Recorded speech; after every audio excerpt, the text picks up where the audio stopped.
Gravy mushroom ಗ್ರೇವಿಗೆ ಚಪಾತಿ. Mushroom ಗ್ರೇವಿಗೆ ಈರುಳ್ಳಿ ಫ್ರೈ ಮಾಡ್ಕೊಬೇಕು, ಗೋಡಂಬಿ ಫ್ರೈ ಮಾಡ್ಕೊಬೇಕು. ಆಮೇಲೆ ನೆಕ್ಸ್ಟು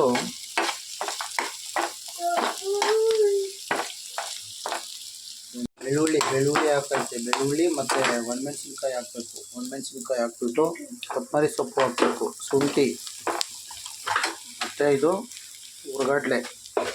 ಹುರ್ಗಡ್ಲೆ ಕಾಯಿ ಪುಡಿ ಮಾಡಿ ಇಟ್ಕೊಂಡಿರೋದು, ಮತ್ತು ಶೇಂಗಾ ಬೀಜನ ಹಾಕಿದ್ರೆ ಚೆನ್ನಾಗಿರುತ್ತೆ.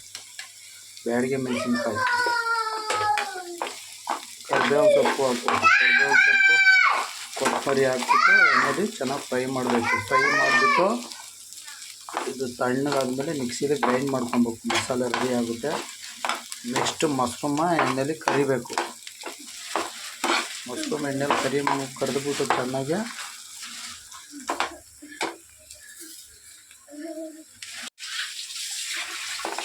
ಟೊಮೊಟೊ, ಕೊತ್ತಂಬರಿ ಸೊಪ್ಪು ಎಲ್ಲ ರೆಡಿಯಾಗಿದೆ. ಇವಾಗ ಮಿಕ್ಸಿಲಿ ಹಾಕ್ಬಿಟ್ಟು ಗ್ರೈಂಡ್ ಮಾಡ್ಕೊಬೇಕು. ಮಶ್ರೂಮ್ ಅವಾಗಲೇ ಎಲ್ಲ ರೆಡಿ ಮಾಡಿರೋದು ಇದು. ಅದೇ ಮಶ್ರೂಮ್ ಎಲ್ಲ ಎಣ್ಣೆಯಲ್ಲಿ ಫ್ರೈ ಮಾಡಿ ಮಸಾಲೆ ಹುಯ್ದು ಒಗ್ಗರಣೆ ಹಾಕಿರೋದು. ಚಪಾತಿ ಮಶ್ರೂಮ್ ಮನೇಲಿ ಟ್ರೈ ಮಾಡಿ, ತುಂಬ ಚೆನ್ನಾಗಿರುತ್ತೆ, ತುಂಬ ಟೇಸ್ಟಿಯಾಗಿದೆ.